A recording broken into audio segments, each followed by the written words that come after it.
अस्सलामुअलैकुम मेरे प्यारे स्टूडेंट्स, कैसे हैं आप सब। उम्मीद है कि आप सब खैरियत से होंगे। बच्चों, वो कहते हैं कि इल्म सीखना इबादत है और उसे सिखाना मोहब्बत। तो चलो करते हैं बच्चों इस मोहब्बत के सफ़र को आसान, सीखते हैं, मुस्कुराते हैं और मिलकर सोच को जगाते हैं। Welcome to your favourite YouTube channel learn biology with ma'am next door. बच्चों, जैसे कि आपको पता है कि ये स्पेसिफिक जो बायोलॉजी सीरीज़ हैं, जो कि 40 to 50 वीडियोज़ के ऊपर ये प्लेलिस्ट है। ये बेसिकली एक इनिशिएटिव लिया गया है ओ लेवल्स के स्टूडेंट आईजीसीएसई और जीसीएसई का जो सिलेबस फॉलो करते हैं, पर्टिकुलरली उन स्टूडेंट्स के लिए। लेकिन अगर आप 9-10 के स्टूडेंट हो और आप जो है वो एग्जाम्स की प्रिपरेशन करना चाह रहे हो, तब भी ये प्लेस यकीन करें बच्चों आपके लिए बहुत हेल्पफुल होगी, क्योंकि इसके अंदर मैं आपको जितने भी यूनिट्स हैं जो 9-10 में पढ़ाए जाते हैं उन सब के ऊपर वीडियोस बनाऊंगी। टोटल 17 जो हैं वो हमारे पास यूनिट्स हैं और हर यूनिट के ऊपर 3 to 4 लेक्चर्स बनेंगे। तो आपकी पूरी बायोलॉजी की जो प्रिपरेशन है एग्जाम्स की वो इस सीरीज के बाद हो जाएगी। तो बच्चों, स्टार्ट करते हैं हम अपने लेक्चर नंबर 3 से। ये हमारा कंटिन्यूएशन है सेल स्ट्रक्चर एंड ऑर्गेनाइजेशन, जो हमारा यूनिट नंबर 1 है। उसके लेक्चर नंबर वीडियो नंबर 4 है ये, और इसके अंदर हमारे कुछ गोल्स हैं, मतलब वो टॉपिक्स जो हम इसके अंदर पढ़ेंगे। तो सबसे पहले हम इसके अंदर स्पेशलाइज सेल्स पढ़ेंगे, देन हम लेवल ऑफ सेलुलर ऑर्गेनाइजेशन पढ़ेंगे, मतलब टिश्यूज, ऑर्गन्स, ऑर्गन सिस्टम्स। और उसके बाद हम अगर देखा जाए तो पॉपुलेशन पढ़ेंगे, कम्युनिटी क्या होती है, इकोसिस्टम क्या होता है और बायोडाइवर्सिटी क्या होती है। ये वो 3 बुक्स हैं बच्चों जिसको यूज़ करके जो है वो इन स्लाइड्स का कंटेंट प्रिपेयर किया गया है। कुछ एक्स्ट्रा कंटेंट मैं अपने पास से भी बच्चों डालती हूँ, इंसर्ट करती हूँ, ताकि आप लोगों को कॉन्सेप्ट क्लियर हो सके। तो बच्चों, स्टार्ट करते हैं व्हाट आर स्पेशलाइज्ड सेल्स। बच्चों, जैसे कि हमने देखा कि पिछली वीडियोस में हमने प्लांट सेल्स पढ़े, हमने एनिमल सेल को पढ़ा, हमने बैक्टीरियल सेल को पढ़ा, हमने प्रोकैरियोटिक और यूकैरियोटिक सेल्स का डिफरेंस देखा। तो अब हम देखते हैं कि स्पेशलाइज्ड सेल्स क्या होते हैं। बच्चों देखो, कोई भी अगर एक सेल है ना, कोई भी सेल है, फॉर एग्जाम्पल मेरे पास ये मॉडल एनिमल सेल है। ठीक है, एक एनिमल सेल उठा लेती हूँ। ठीक है, तो अगर क्या ये सारा एनिमल सेल, अगर मैं ह्यूमंस की बात करूं, तो क्या आपको ब्रेन के अंदर, हार्ट के अंदर, स्टमक के अंदर, आपको अपने हैंड्स, फीट, माउथ, नेक, क्या आपको जितने भी सेल्स हैं इन पार्ट्स के अंदर एक जैसे नजर आएंगे? तो इसका आंसर है no. Not all cells in human body are same. ठीक है, हर सेल जो होता है वो क्या होता है, स्पेशलाइज्ड होता है। क्या होता है, स्पेशलाइज्ड होता है बच्चों। और स्पेशलाइज्ड क्यों होता है? To perform specific functions. ठीक है, स्पेशलाइज्ड सेल्स क्या होते हैं? व्हेन सेल्स हैव फिनिश्ड, बच्चों गौर से देखना, when cells have finished dividing, जब सेल ने डिवाइड करना रोक दिया है, and growing, most cells become specialised and acquire specific function. ठीक है, जब भी कोई सेल, चाहे वो एनिमल सेल हो, प्लांट सेल हो, बैक्टीरिया हो, ठीक है, हायर एनिमल का सेल, ठीक है, तो जब भी वो किसी स्पेसिफिक पार्ट में जाता है बॉडी के, ठीक है, और वहां पर एक स्पेसिफिक फंक्शन परफॉर्म करता है, तो वो क्या बन जाता है, स्पेशलाइज्ड सेल बन जाता है। स्पेशलाइज्ड सेल का क्या है, दे हैव स्पेसिफिक फंक्शन। क्या है, they have specific function. When cells become specialised they do one special job, वो सिर्फ एक ही काम करते हैं, they only do one special job. They develop a distinct shape, उनकी शेप जो है वो डिस्टिंक्ट हो जाती है, डिफरेंट हो जाती है। ठीक है, they have special kinds of chemical changes that take place in their cytoplasm which enable the cell to carry out its specific function। उनके सेल के अंदर कुछ ऐसे केमिकल चेंजेस होते हैं जो उनको स्पेशल फंक्शन परफॉर्म करने में हेल्प आउट करते हैं। ठीक है, तो स्पेशलाइज्ड सेल की क्या पहचान है, क्या आइडेंटिफिकेशन है? They have one special job and they have distinct shape. तो बच्चों, कैसे एक सेल स्पेशलाइज बनता है? फॉर एग्जाम्पल मेरे पास ये एक एनिमल सेल है, जब ये ब्रेन के अंदर जाएगा ना, तो वहां पर इसका स्पेसिफिक फंक्शन होगा टू थिंक। क्या होगा, टू थिंक। ठीक है, ये ब्रेन को सोचने में, सेल्स में, लेमैन में अगर आपको एक्सप्लेन करूं तो ब्रेन को सोचने में, उसको डिफरेंट फंक्शंस परफॉर्म करने में हेल्प आउट करेगा। इन सेल्स का काम जो ब्रेन के अंदर होंगे, वो हार्ट का फंक्शन परफॉर्म नहीं करेंगे, वो स्टमक का फंक्शन परफॉर्म नहीं करेंगे, वो स्किन का फंक्शन परफॉर्म नहीं करेंगे, वो सिर्फ आपको ब्रेन का फंक्शन परफॉर्म करने में हेल्प आउट करेंगे। तो स्पेशलाइज्ड सेल्स क्या होते हैं, दे do one special job and they have distinct shape. तो अगर यही स्पेशलाइज्ड सेल ब्रेन का होगा तो हम उसको क्या बोलेंगे, नर्व सेल्स। ठीक है, सबसे पहला जो स्पेशलाइज सेल हम इसमें डिस्कस करेंगे वो कौन सा करेंगे, नर्व सेल्स। ठीक है, और ये कौन से स्पेशलाइज सेल्स हैं जो कि ब्रेन के अंदर आपको मिले हुए नजर आएंगे। ठीक है, इसी तरह जब कोई भी animal cell for example heart के अंदर जाएगा तो वो किस स्पेशलाइज्ड सेल में कन्वर्ट हो जाएगा? Cardiac cells. जो हार्ट के स्पेशलाइज्ड सेल्स हैं उनको हम क्या बोलते हैं? Cardiac cells. यही एनिमल सेल जब आपको बोन के अंदर, ब्लड वेजल्स के अंदर नजर आएगा तो वहां पर ये क्या बना देगा? रेड ब्लड सेल्स या वेस्कुलर सेल्स। ठीक है, और इसी तरह एनिमल सेल जब फीमेल रिप्रोडक्टिव सिस्टम के अंदर आता है, फीमेल रिप्रोडक्टिव सिस्टम की आप ये डायग्राम देख रहे हो बच्चों, अगर ये फीमेल रिप्रोडक्टिव सिस्टम के होगा तो ये कौन से स्पेशलाइज सेल बनाएगा? Egg cells. जब भी एनिमल सेल आपको यूट्रस के अंदर नजर आएगा रिप्रोड्यूस करने की, जिसके अंदर कैपेबिलिटी होती है, तो उसे हम क्या बोलते हैं? Egg cells. और अगर मेल रिप्रोडक्टिव सिस्टम का होगा, फीमेल का होगा, तो क्या बोलेंगे? Egg cells. ठीक है, और अगर मेल का होगा तो हम उसे क्या बोलेंगे? Sperm cells. ठीक है, ये आप डायग्राम में देख रहे हो, आपको ये स्पर्म सेल्स नजर आ रहे हैं। अब आप देखो, इस स्पर्म सेल को देखो और इस नर्व सेल को देखो, क्या आपको इनकी शेप एक जैसी नजर आ रही है बच्चों? देखो, ये नर्व सेल की और शेप है, स्पर्म सेल्स की और शेप है, कार्डियक सेल्स और तरह की शेप के हैं। ठीक है, ये आरबीसी रेड ब्लड सेल्स आपको और तरह के नजर आ रहे हैं। तो स्पेशलाइज सेल्स क्या है बच्चों? कि जब वो अपने स्पेसिफिक ऑर्गन में जाते हैं तो वहां जाके वो एक स्पेशल जॉब करते हैं। They have only one special job and they have distinct shape. ठीक है, तो आई होप कि आपको स्पेशलाइज सेल समझ आ गया होगा कि स्पेशलाइज सेल्स क्या हैं। They have distinct shape and they have only one specific function to perform, और ये ऑर्गन टू ऑर्गन डिफरेंट होता है। ठीक है, और बच्चों ये क्यों है? Why we have specialise cells? It is called division of labour. ठीक है, कि जिस तरह से बच्चों आपने देखा ना, कि एग्जांपल दिखा रही हूँ, ये एक सेल है, आपने देखा इसके अंदर न्यूक्लियस था, आपने देखा इसके अंदर माइटोकॉन्ड्रिया था, आपने इसके अंदर देखा ईआर था। हर सेल के अंदर जो ऑर्गेनल्स थे वो अपना अपना फंक्शन परफॉर्म करते थे। इसी तरह जो हायर ऑर्गेनिजम्स हैं, अगर हम ह्यूमन बॉडी की बात करें तो ह्यूमन बॉडी के अंदर जो ब्रेन है वो थिंकिंग में हेल्प करेगा, जो हार्ट है वो ब्लड को पंप करने में हेल्प करेगा, जो एग सेल्स हैं वो रिप्रोडक्शन में हेल्प करेंगे, जो स्पर्म सेल्स हैं वो भी रिप्रोडक्शन में हेल्प करेंगे, जो स्टमक के सेल्स हैं वो डाइजेशन में हेल्प करेंगे। तो ह्यूमन बॉडी के अंदर भी हर फंक्शन परफॉर्म करने के लिए अलग अलग सेल्स होते हैं, और जो कि अलग अलग ऑर्गन्स के अंदर प्रेजेंट होते हैं। जिस तरह से एक सेल के पास डिफरेंट ऑर्गेनल्स होते हैं ना, तो इसी तरह ह्यूमन बॉडी के अंदर भी डिफरेंट सेल्स होते हैं जो डिफरेंट फंक्शंस परफॉर्म करते हैं। तो इसको क्या बोलते हैं? Division of labour. Labour means to work.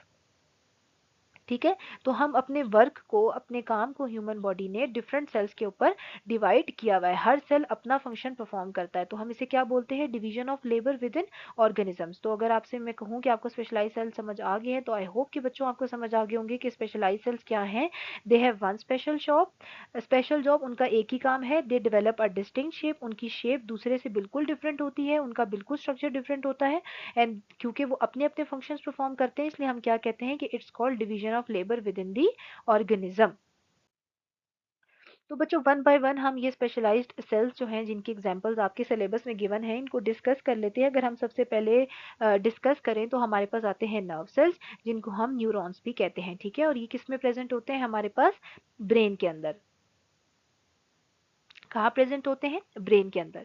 ठीक है, और जो न्यूरॉन है, अगर आप उसका स्ट्रक्चर देखो तो बच्चों ये आप डायग्राम में उसका स्ट्रक्चर देख सकते हो। ठीक है, एक बड़ा टिपिकल सा स्ट्रक्चर होता है न्यूरॉन का। वी हैव सेल बॉडी, हमारे पास ऐसे करके एक सर्कुलर बॉडी होती है, इसमें ये आपको थ्रेड लाइक स्ट्रक्चर्स नजर आते हैं, जिसकी मेम्ब्रेन की इन्वेजिनेशन होती है।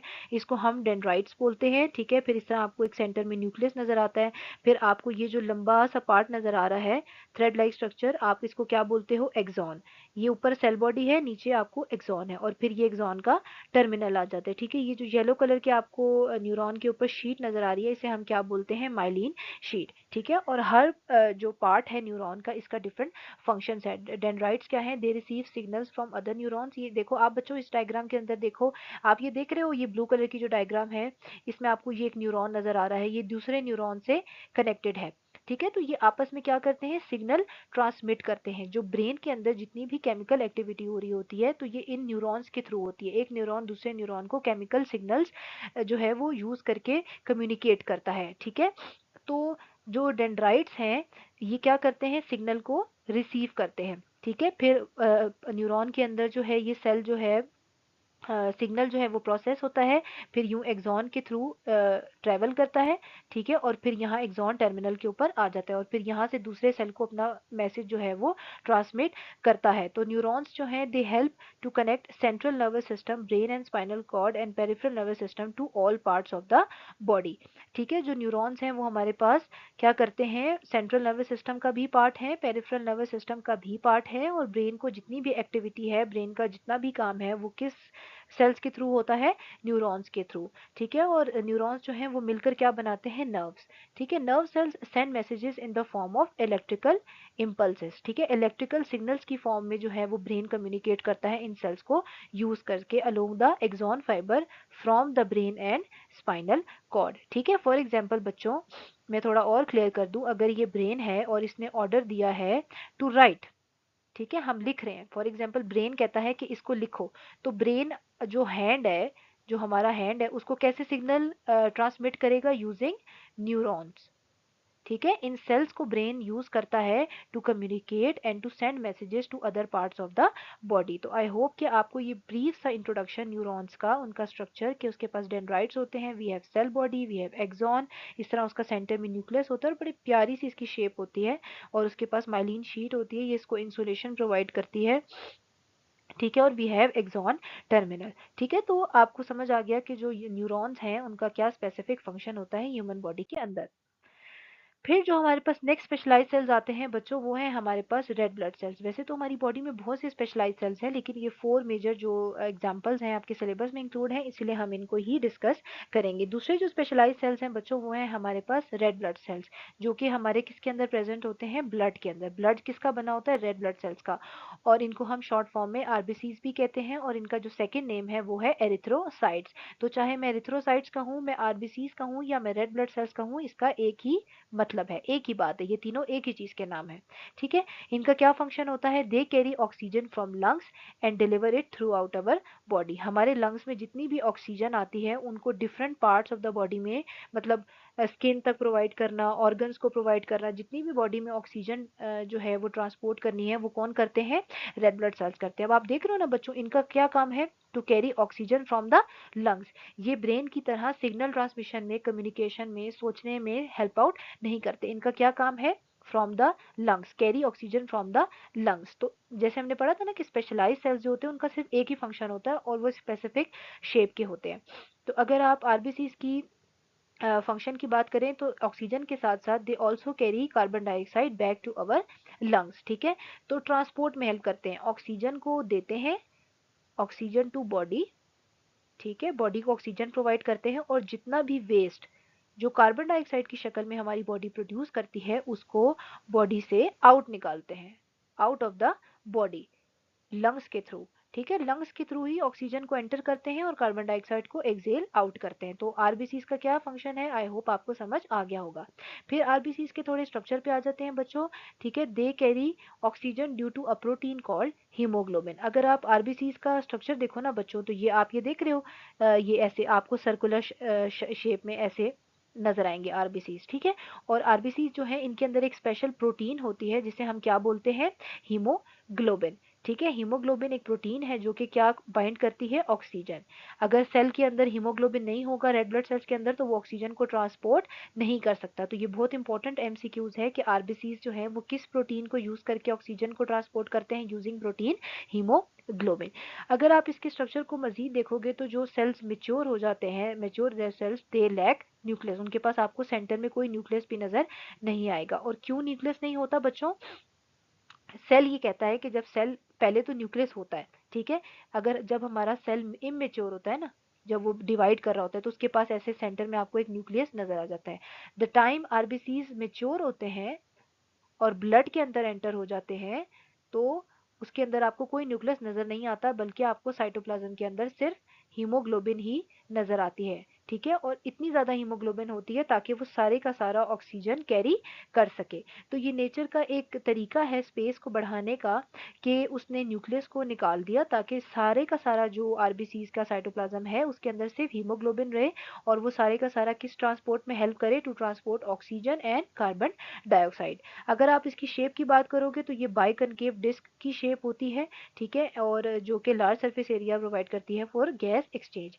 और इसकी जो सेल मेम्ब्रेन है बच्चों वो वेरी फ्लेक्सिबल होती है। अब आप देखते हो बच्चों की जो ब्लड है वो आर्टरीज के अंदर होता है, ठीक है। हम वेस्कुलर सिस्टम जब पढ़ेंगे तो वहां पर हम देखेंगे कि हमारे पास आर्टरीज होती हैं, ठीक है, हमारे पास वेन्स होती हैं, ठीक है, और हमारे पास कैपिलरीज होती हैं। तो उसके अंदर से ब्लड ने पास आउट करना होता है, तो कैपिलरीज जो होती हैं वो बहुत थिन साइज की होती हैं, ठीक है।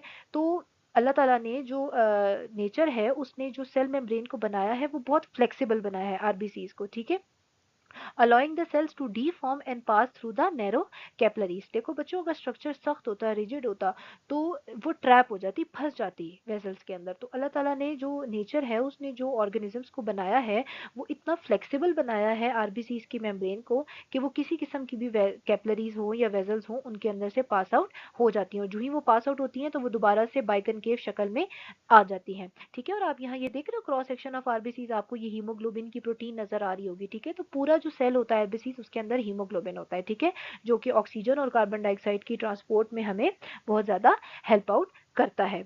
तो अब आपको समझ आ गया कि जो स्पेशलाइज सेल्स होते हैं उनका अपना अपना स्पेसिफिक फंक्शन होता है। अगर यही स्पेशलाइज सेल ब्लड में होगा तो आरबीसी कहलाएगा, और जब जो ब्रेन के स्पेशलाइज सेल्स हैं उनको हम क्या बोलते हैं, न्यूरॉन्स।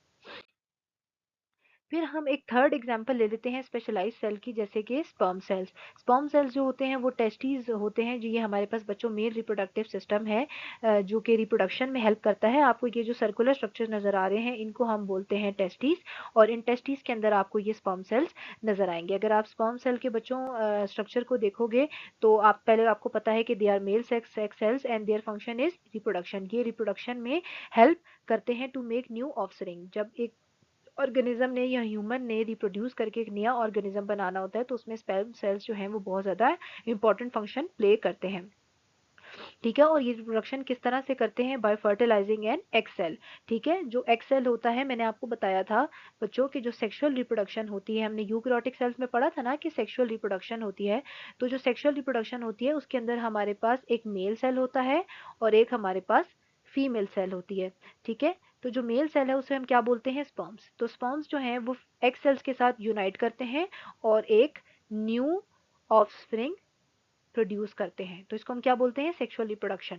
तो जो मेल सेल्स होते हैं उनको हम क्या बोलते हैं, स्पर्म सेल्स, ठीक है। और ये किसके होते हैं, दे आर ओवल शेप्ड। आपको ऐसे ओवल हेड, अगर आप इसके हेड को देखो इस डायग्राम के अंदर बच्चों, अगर आप स्ट्रक्चर को देखो तो आपको ऐसे ये ओवल किस्म का हेड नजर आएगा, इसके सेंटर में आपको न्यूक्लियस नजर आएगा और उसके अंदर आपको अपना जेनेटिक मटेरियल नजर आएगा।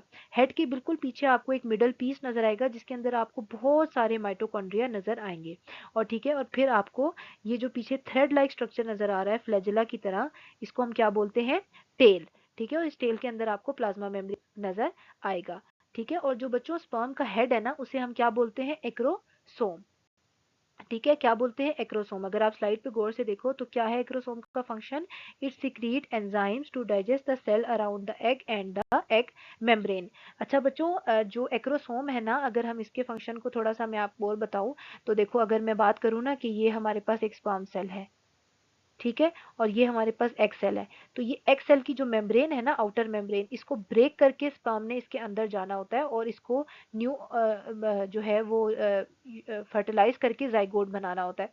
तो एक्रोसोम के अंदर कुछ एंजाइम्स होते हैं, क्या होते हैं, एंजाइम्स होते हैं जो कि क्या करते हैं, इस सेल की मेम्ब्रेन को, एक्सेल की जो मेम्ब्रेन है उसको ब्रेक करते हैं और स्पर्म सेल उसके अंदर चला जाता है और फिर ये मिलकर क्या बनाते हैं, जाइगोट। ये हम रिप्रोडक्शन में डिटेल से पढ़ेंगे। तो एक्रोसोम का जो इंपॉर्टेंट फंक्शन है वो क्या है, to secrete enzymes to digest the cell and helps in reproduction। और जो मिड पीस है जैसे कि हमने यहाँ पर देखा, ये क्या है, it is packed with mitochondria to provide energy for movement. जो स्पर्म सेल्स हैं जब वो मूव करते हुए एग के पास जाते हैं तो ऑब्वियसली उनको एनर्जी तो चाहिए, तो सारी एनर्जी कौन उनको प्रोवाइड करता है, माइटोकॉन्ड्रिया, जो कि मिडल पीस में प्रेजेंट होते हैं, ठीक है। और जो टेल है it moves with a whip like action enabling the sperm to swim. जो स्पर्म है वो मूव करता है, स्विम करता है यूजिंग टेल। जैसे कि हमने बैक्टीरिया सेल्स में देखा था ना कि फ्लैजेला जो है वो मूवमेंट में हेल्प करता है बच्चों, तो बिल्कुल इसी तरह जो हमारे पास ये अगर मैं आपको देखो ये बच्चों मेरे पॉइंटर की तरफ देखो, ये जो आपको टेल नज़र आ रही है स्पर्म सेल्स की, ये बेसिकली किसमें हेल्प करती है? मूवमेंट में। ये हमारे पास मिड पीस होता है जो कि माइटोकॉन्ड्रिया से अबंडेंट होता है और ये एनर्जी प्रोवाइड करता है स्पर्म सेल को। और ये हमारे पास हेड होता है जिसके अंदर न्यूक्लियस है और हमारा जेनेटिक मटीरियल है। फिर बच्चों हमारे पास फोर्थ एग्जांपल आ जाती है एग सेल्स की। ये क्या है? ओवरीज के अंदर प्रेजेंट होते हैं। जैसे हमने मेल रिप्रोडक्टिव सिस्टम में देखा कि जो टेस्टिस हैं उनके अंदर स्पर्म सेल्स होते हैं, इसी तरह जो फीमेल रिप्रोडक्टिव सिस्टम है, आपको ये गोल सी लाइट ग्रे कलर में नजर आ रही है, इनको हम क्या बोलते हैं? ओवरीज। इन ओवरीज के अंदर एग सेल्स प्रेजेंट होते हैं और ये फीमेल रिप्रोडक्टिव सेल्स हैं, ठीक है।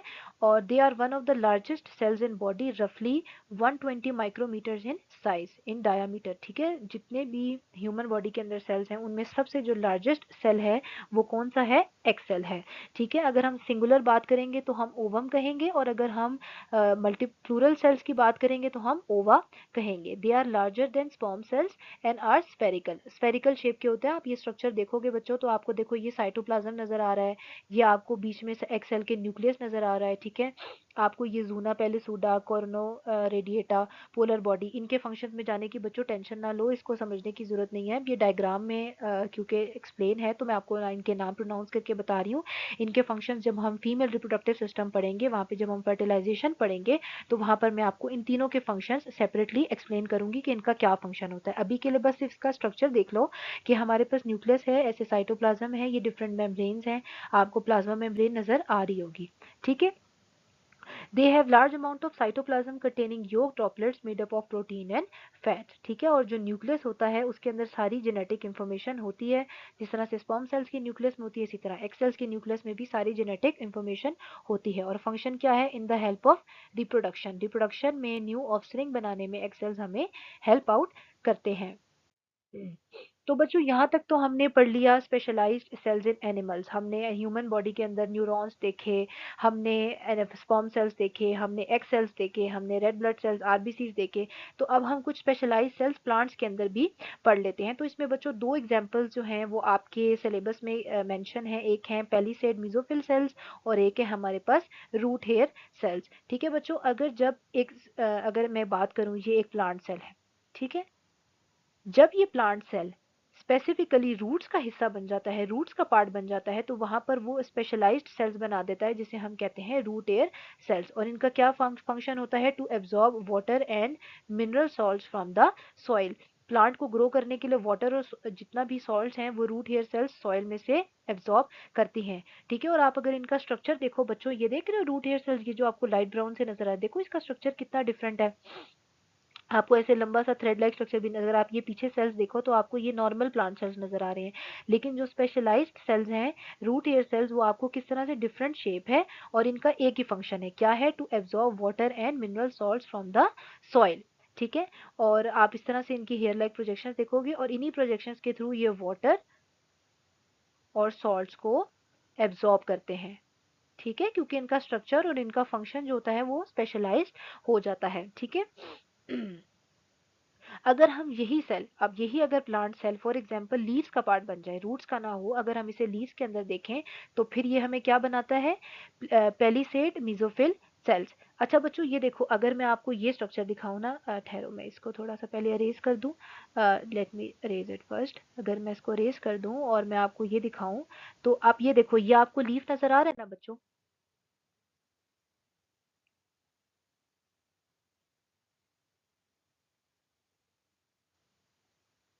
अच्छा बच्चों, तो यहाँ तक तो हमने प्लांट सेल्स भी पढ़ लिए, हमने एनिमल सेल्स भी पढ़ लिए, हमने जितने भी स्पेशलाइज्ड सेल्स थे जो कि प्लांट्स और एनिमल्स में थे उनकी एग्जांपल्स भी पढ़ ली।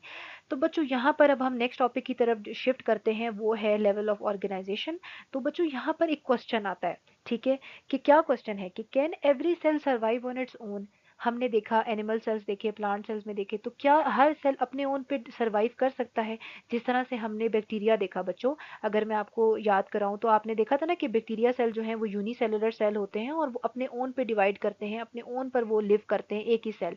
तो क्या इसी तरह जो मल्टी सेलुलर सेल्स हैं, क्या जो प्लांट सेल्स हैं, जो एनिमल सेल्स हैं, या हमारे पास जो फंजाई के जो सेल्स हैं, क्या वो भी बैक्टीरियल सेल्स की तरह इंडिपेंडेंटली लिव कर सकते हैं अपने आप के ऊपर? यूनिसेलुलर सेल्स की तरह। यूनिसेलुलर सेल क्या है बच्चों? जो वन सेल के बने होते हैं, जिन्हें हम बैक्टीरिया कहते हैं, आर्की बैक्टीरिया कहते हैं, या प्रोकैरियोटिक जो सेल्स होते हैं। तो क्या यूनिसेलुलर सेल की तरह जो मल्टी सेलुलर सेल्स हैं, जो प्लांट सेल्स हैं, एनिमल सेल्स हैं, जो फंजाई सेल्स हैं, क्या वो भी अपने ओन पे सर्वाइव कर सकते हैं इंडिपेंडेंटली? तो इसका आंसर है नो। अगर हम बात करें यूनिसेलुलर ऑर्गेनिजम्स की, bacteria and archaea, they can carry out all the processes needed to keep them alive, ठीक है। लेकिन अगर हम बात करें, they can survive on their own single cell. This means that all the necessary functions for life such as obtaining nutrients, अपना food लेना, getting rid of waste, अपने वेस्ट को एलिमिनेट करना, and reproducing, all carried out within that single cell cytoplasm. मतलब जो unicellular cell है, ये जो बैक्टीरिया है, ये अपने सारे काम खुद कर सकता है। न्यूट्रिएंट्स भी ऑब्जॉर्व कर सकता है, गेट रिड ऑफ वेस्ट भी कर सकता है, वेस्ट को एलिमिनेट भी कर सकता है, और रिप्रोड्यूस भी कर सकता है। लेकिन जो सेल्स होते हैं ना लार्जर प्लांट्स एंड एनिमल्स के, दे can not survive their own. वो अपने ओन के ऊपर सर्वाइव नहीं कर सकते, और वो अपने ओन के ऊपर सारे फंक्शंस परफॉर्म नहीं कर सकते बच्चों। Unless these cells are group together in large numbers and made to work together, they can not stay alive. अगर मैं एक प्लांट सेल को रख दूंगी, तो बेशक वो अपने सारे फंक्शंस खुद तो परफॉर्म कर लेगा, लेकिन वो सर्वाइव नहीं कर सकेगा जब तक वो ग्रुप की फॉर्म में प्रेजेंट ना हो, ठीक है। वो सारे ग्रुप की फॉर्म्स में प्रेजेंट होंगे, तो हमारा जो प्लांट सेल है, या हायर ऑर्गेनिज्म की जो मल्टी सेलुलर सेल्स हैं, जैसे एनिमल सेल्स हैं, प्लांट सेल्स हैं, वो सब सर्वाइव करेंगे। तो क्या इंपॉर्टेंट पॉइंट है कि these cells are group together in large numbers, ठीक है, group together in large numbers to stay alive, ठीक है। Therefore similar specialised cells combine to form tissues, ठीक है। जो सेल्स हैं वो मिलकर क्या बनाते हैं? टिश्यूज। जब हमारे पास एक सेल ये आएगा, दूसरा सेल आएगा, तीसरा सेल आएगा, फोर्थ सेल आएगा, फिफ्थ सेल आएगा, तो ये सेल्स मिलकर क्या बनाते हैं? टिश्यूज, ठीक है। और फिर डिफरेंट लेवल्स ऑफ ऑर्गेनाइजेशन हमारे पास एग्जिस्ट करना शुरू हो जाती हैं, ठीक है। तो ऑर्गेनिजम्स जो हैं, जो हायर ऑर्गेनिजम्स हैं, क्या आई रिपीट, जो हमारे पास बच्चों मल्टी सेलुलर ऑर्गेनिजम्स हैं, जो हायर ऑर्गेनिजम्स हैं, जैसे प्लांट सेल्स हैं, एनिमल सेल्स हैं, फंजाई हैं, प्रोटिस्ट हैं, एल्गी हैं, ठीक है, वो हमारे पास क्या है? मल्टी सेलुलर सेल्स हैं, और वो डिफरेंट लेवल ऑफ ऑर्गेनाइजेशंस में एग्जिस्ट करते हैं ताकि वो सरवाइव कर सकें। और ये जो लेवल ऑफ ऑर्गेनाइजेशन है ना बच्चों, ये आपको प्लांट्स और एनिमल्स में बहुत ज़्यादा डोमिनेंट नज़र आएगी। मतलब ज़्यादातर ये लेवल ऑफ ऑर्गेनाइजेशन आपको प्लांट्स और एनिमल सेल्स में ही नज़र आएगी। फंजाई में इतनी नहीं नज़र आएगी, प्रोटिस्टा में इतनी, एल्गी में इतनी नज़र नहीं आएगी, लेकिन जो ये लेवल ऑफ ऑर्गेनाइजेशन हम पढ़ने वाले हैं, ये आपको प्लांट्स और एनिमल्स में तो लाजमी नज़र आएंगे, और ह्यूमंस में तो ये बहुत ज़्यादा प्रेजेंट होते हैं। तो बच्चों स्टार्ट करते हैं हम अपने सेकेंड लेवल ऑफ ऑर्गेनाइजेशन से। मैंने बात की टिश्यूज की, तो टिश्यूज किस तरह बनते हैं? जो सेल्स हैं, एक जैसे जो सेल्स हैं, same cells, they combines to form tissues, ठीक है। सेवन लेवल ऑफ ऑर्गेनाइजेशन क्या है? कि जो सारे सेल्स हैं, सिमिलर स्पेशलाइज्ड सेल्स, क्या है बच्चों? क्या शर्त है, क्या सबसे पहली कंडीशन है? सिमिलर, एक जैसे सेल्स होने चाहिए। अगर न्यूरॉन्स हैं तो सारे के सारे न्यूरॉन्स होंगे, अगर आरबीसीज हैं तो सारे के सारे आरबीसीज होंगे। ये नहीं कि न्यूरॉन्स जो हैं और आरबीसीज जो हैं वो मिलके टिश्यू बना रहे हैं, नो। हमारे पास सबसे पहली कंडीशन क्या है? कि सिमिलर हों, एक जैसा काम करने वाले हों, एक जैसे दिखते हों, या तो सारे न्यूरॉन्स हो, या तो सारे के सारे आरबीसीज हों। तो क्या है? कि similar specialised cells combine to form tissues, ठीक है।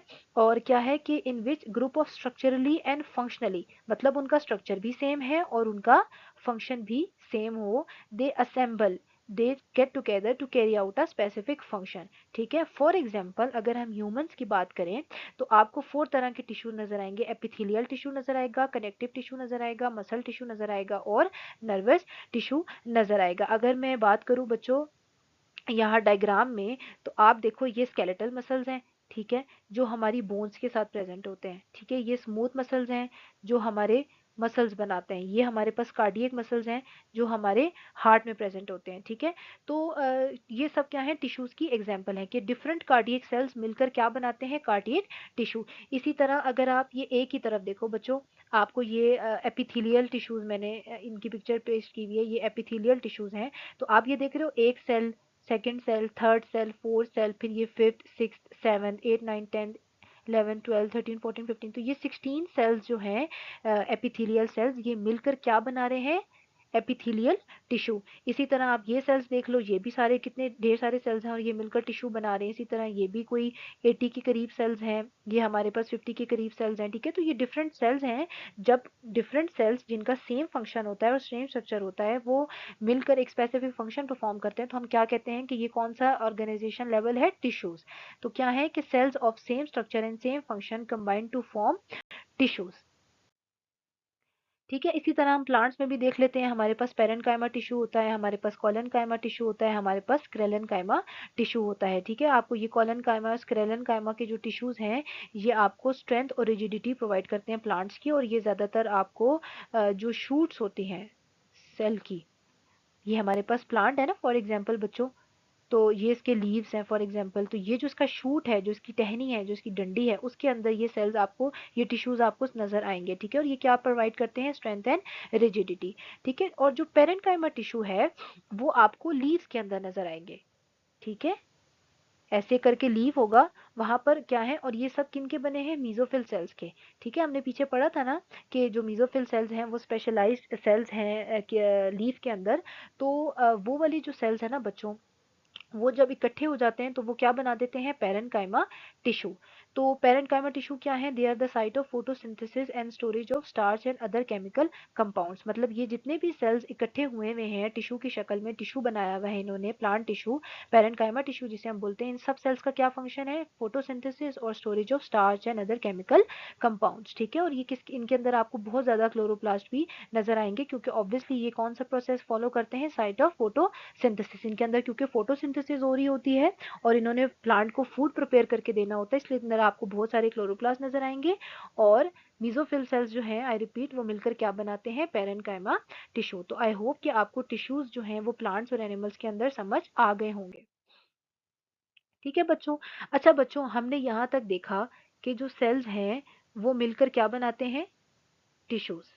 और क्या कंडीशन थी, सेम सेल्स, डिफरेंट सेल्स नहीं होने चाहिए, सेम सेल होने चाहिए, जो कि क्या बनाते हैं, टिश्यूज, ठीक है।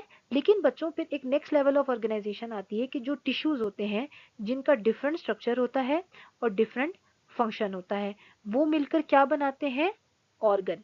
जब दो तीन तरह के टिश्यूज जिनका स्ट्रक्चर डिफरेंट है और फंक्शन डिफरेंट है वो मिलकर क्या बना देते हैं, ऑर्गन बना देते हैं, ठीक है। किस तरह से बच्चों, सबसे पहले इस डायग्राम की तरफ आ जाओ। अब अगर मैं बात करूं स्टमक की, तो बच्चों स्टमक क्या है, एक ऑर्गन है, ठीक है। इसके अंदर मल्टीपल टिश्यूज हैं।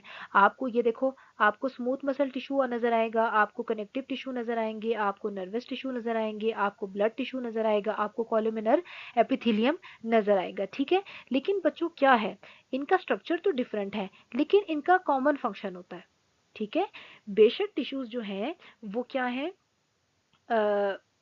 organs are made up of several tissues grouped together to make a structure with a special job। जो बेशक जो टिश्यूज हैं बच्चों, इनके जो स्ट्रक्चर हैं वो एक दूसरे से डिफरेंट है, लेकिन इनका जो फंक्शन है ना बच्चों वो कॉमन है।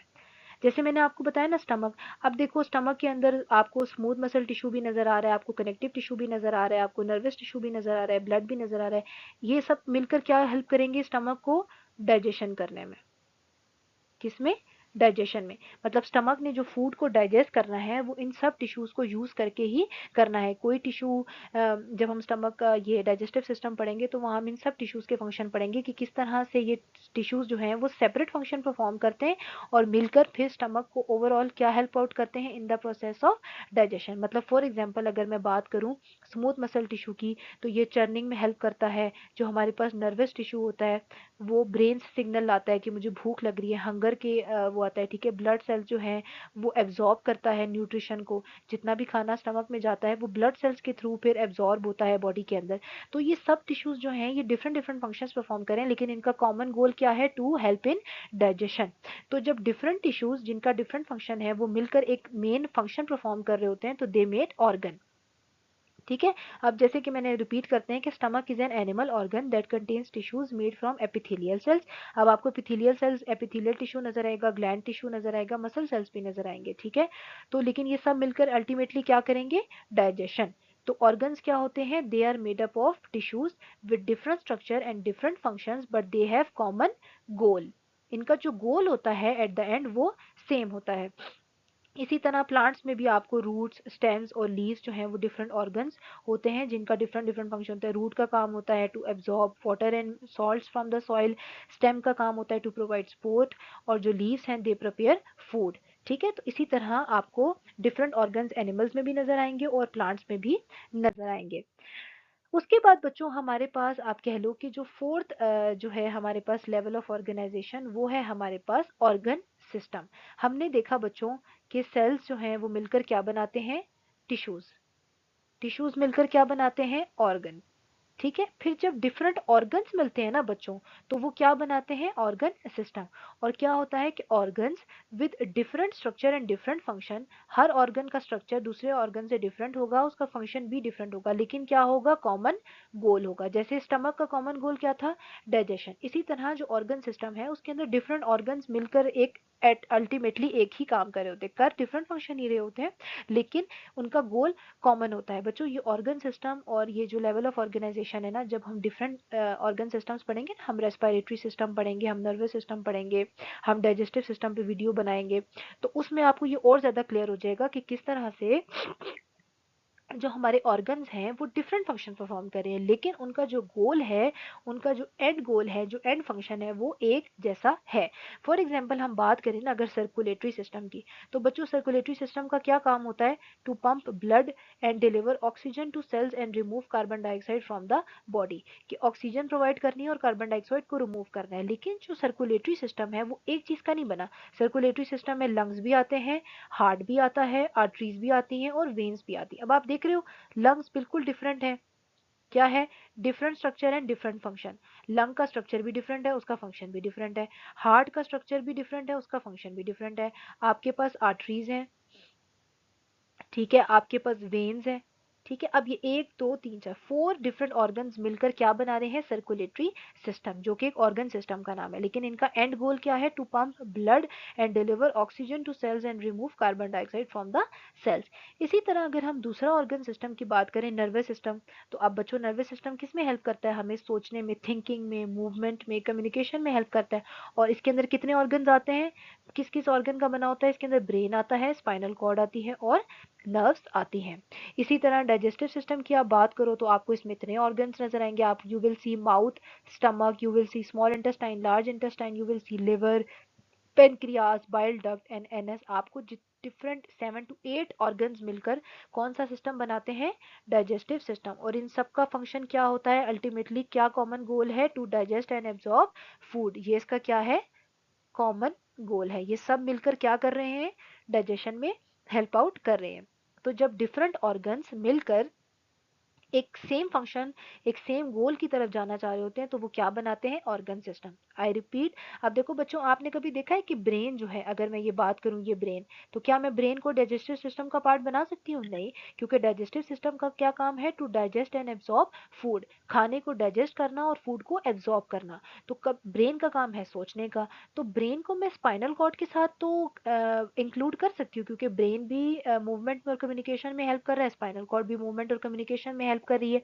ठीक है, लेकिन डाइजेशन में हेल्प आउट नहीं करी, इसीलिए जो काम डाइजेशन कर रही हैं जो ऑर्गन्स, उनको हम डाइजेस्टिव सिस्टम में इंक्लूड करेंगे, और जो काम थिंकिंग और ऑर्गन्स के लिए हैं, कम्युनिकेशन के लिए, उन ऑर्गन्स को हम नर्वस सिस्टम के अंदर इंक्लूड करेंगे। इसी तरह अगर आप प्लांट्स की बच्चों बात करो तो वहां पर भी आपको ऑर्गन सिस्टम नजर आएगा। जैसे हमारे पास शूट सिस्टम होता है जो कि स्टेम, लीव्स और बड्स का बना होता है, और इसका मेन कॉमन गोल क्या होता है, to prepare and transport food, growth and survival of plants. ठीक है, ये आप यहाँ डायग्राम में देख सकते हो बच्चों, ये आपको शूट सिस्टम नजर आ रहा है और रूट सिस्टम नजर आ रहा है। प्लांट्स के अंदर बच्चों दो ही सिस्टम्स होते हैं, ऑर्गन सिस्टम या शूट सिस्टम होता है या रूट सिस्टम होता है। लेकिन ह्यूमंस के अंदर अगर हम बात करें बच्चों, तो आपको 11 सिस्टम्स नजर आएंगे। ऑर्गन सिस्टम कितने हैं, 11 है। सबसे पहले हमारे पास इंटेग्यूमेंट्री सिस्टम है, जो कि हमारी लेयरिंग प्रोवाइड करता है, जिसमें स्किन आती है, हेयर्स आते हैं और नेल्स आते हैं। फिर हमारे पास स्केलेटल सिस्टम है, जिसमें हमारी सारी बोन्स आती हैं। फिर हमारे पास मस्कुलर सिस्टम है, जिसमें हमारे मसल्स के बारे में बात करते हैं। हम नर्वस सिस्टम होता है, जो कि ब्रेन और स्पाइनल कॉर्ड का बना होता है और हमारी बॉडी को मूवमेंट में, सोचने में और थिंक करने में हेल्प प्रोवाइड करता है। फिर हमारे पास एंडोक्राइन सिस्टम होता है, जो कि हार्मोन्स बनाता है। कार्डियोवेस्कुलर सिस्टम है जो हार्ट और पंप करता है ब्लड को, we have respiratory system, we have lymphatic system, we have digestive system जो डाइजेशन में हेल्प आउट करता है, we have urinary system and we have reproductive systems. तो ये 11 सिस्टम्स हैं, आप लोग इन स्लाइड्स में से इनको एक दफा रीड कर लेना और इनको जरूर इनका डिफरेंस को याद रखना। ठीक है, तो बच्चों क्या हो गया कि ऑल ऑर्गन सिस्टम्स जो हैं they work together to make an independent plant और animal, one that can survive by itself. ठीक है, और फिर ये जितने भी ऑर्गन सिस्टम्स हैं ये मिलकर क्या बनाते हैं, एक इंडिविजुअल प्रिपेयर करते हैं, फिर एक नया इंसान पूरा बन जाता है। जब हमारे पास सर्कुलेटरी सिस्टम, रेस्पिरेटरी सिस्टम, हमारे पास एंडोक्राइन सिस्टम, जब ये सारे के सारे सिस्टम्स मिलते हैं तो फिर ये क्या बनाते हैं, all organ systems work together to make an independent plant और एनिमल। तो फिर एक प्लांट एग्जिस्ट करना स्टार्ट कर देता है और एक एनिमल हमारे पास कंप्लीट हो जाता है, one that can survive by itself. अब जो लेवल ऑफ ऑर्गेनाइजेशन आ गई है ऑर्गेनिज्म की, ये अपने ओन पर सर्वाइव कर सकता है। ठीक है, और 7 बेसिक कैरेक्टरिस्टिक्स हैं किसी भी लिविंग ऑर्गेनिज्म के। उसके अंदर आपको मूवमेंट नजर आएगी, आपको रेस्पिरेशन नजर आएगी, आपको सेंसिटिविटी नजर आएगी, मतलब जो ऑर्गेनिज्म है इट कैन डिटेक्ट और सेंस स्टिमुलाई। ठीक है, वो हीट को डिटेक्ट कर सकता है, कोल्ड को डिटेक्ट कर सकता है। अगर मैं किसी टेबल के ऊपर ठंडी चीज़ या गर्म चीज़ रख दूं तो क्या टेबल उसको डिटेक्ट कर पाएगी? नहीं, क्योंकि जो टेबल है वो एक ऑर्गेनिज्म नहीं है, एक नॉन लिविंग ऑर्गेनिज्म है। लेकिन अगर ह्यूमंस हैं या कोई भी एनिमल है तो अगर मैं उसको हीट के पास लेके जाऊंगी या कोल्ड के पास लेके जाऊंगी तो वो उसकी सेंसिटिविटी होगी, वो उसको सेंस कर सकता है ठंडे गर्म को। तो क्या होता है कि ऑर्गेनिजम्स जो हैं वो सेंसिटिव होते हैं टू एक्सटर्नल स्टिमुलाई। फिर ऑर्गेनिजम्स की जो फोर्थ कैरेक्टरिस्टिक है, they can grow in size, they can reproduce, वो अपने सेम ऑर्गेनिज्म प्रोड्यूस कर सकते हैं, अपने बच्चे पैदा कर सकते हैं। दे एक्सक्रीट, वो अपना वेस्ट जो है वो अपनी बॉडी से रिमूव करते हैं, टॉक्सिक मटेरियल्स को अपनी बॉडी से रिमूव कर सकते हैं। ठीक है, और न्यूट्रिशन, वो अपना फूड भी खुद बनाते हैं या एक्वायर करते हैं। क्या करते हैं? एक्वायर करते हैं, या तो अपना फूड किसी से लेते हैं या फिर खुद अपना फूड बनाते हैं। ठीक है, तो ऑर्गेनिजम्स में ये 7 कैरेक्टरिस्टिक्स होना जरूरी है। और आपके पास क्या एग्जांपल आती है, कोई भी प्लांट, कोई भी एनिमल या ह्यूमंस या bacteria, they all are considered organisms. तो आई होप कि बच्चों आपको यहाँ तक पॉइंट समझ आ गया होगा कि हमारे पास सेल्स होते हैं, वो मिलकर क्या बनाते हैं, टिश्यूज, टिश्यूज मिलकर क्या बनाते हैं, ऑर्गन्स, ऑर्गन्स मिलकर क्या बनाते हैं, ऑर्गन सिस्टम, और जब ये ऑर्गन सिस्टम मिलते हैं तो ये हमारे पास क्या बनाते हैं, एक पूरा ऑर्गेनिज्म बनाते हैं। अच्छा बच्चों, हमने देख लिया लेवल ऑफ ऑर्गेनाइजेशन, सेल्स में देख लिया हमने, टिश्यूज में देख लिया हमने, देखा कि जो सेल्स हैं वो टिश्यू बनाते हैं, फिर वो ऑर्गन्स बनाते हैं, ऑर्गन सिस्टम बनाते हैं। ठीक है, और फिर एक इंडिविजुअल वजूद में आता है। तो इसी तरह हम थोड़े से लेवल ऑफ ऑर्गेनाइजेशन इकोसिस्टम के अंदर भी देख लेते हैं कि जब एक ऑर्गेनिज्म हमारे पास आ गया, एक सिंगल ऑर्गेनिज्म आ गया, प्लांट की शक्ल में आ गया, ठीक है, या एनिमल हो सकता है, ठीक है, या बैक्टीरिया हो सकता है। ठीक है, वैसे तो बैक्टीरिया में ये आपको नहीं नजर आएगा, लेकिन प्लांट्स और एनिमल्स में आपको नजर आएगा। तो कोई भी जो ऑर्गेनिज्म है वो सेम स्पीशीज अगर हैं, ठीक है, सेम ऑर्गेनिज्म है और वो एक एरिया ऑक्यूपाई करता है। बच्चों ये डायग्राम की तरफ देखो, ये आपको एक ऑर्गेनिज्म नजर आ रहा है, इसी क्या हम बोलते हैं, डियर, हिरन।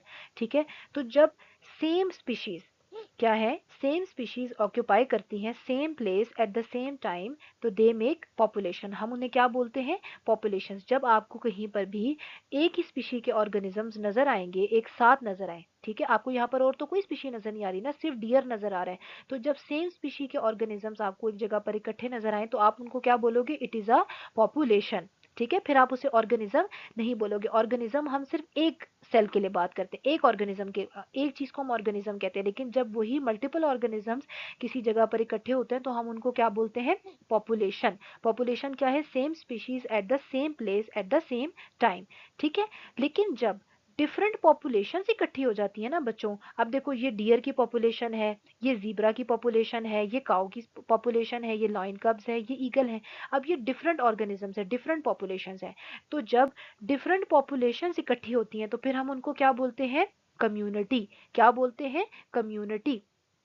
ठीक है, और जब कम्युनिटी में लिविंग और नॉन लिविंग चीजें इकट्ठी हो जाती हैं तो फिर हम उसे क्या बोलते हैं, इको सिस्टम। और सबसे प्यारी हमारे पास कॉमन एग्जांपल क्या है, फॉरेस्ट। अगर आप फॉरेस्ट देखोगे तो फॉरेस्ट क्या है, एक इको सिस्टम है, क्योंकि वहां पर आपको लिविंग ऑर्गेनिजम्स भी नजर आएंगे और नॉन लिविंग चीजें भी नजर आएंगी। जब तक हम पॉपुलेशन और कम्युनिटी की बात करते हैं तो हम लिविंग सेल्स की बात करते हैं, हम लिविंग ऑर्गेनिजम्स की बात कर रहे होते हैं।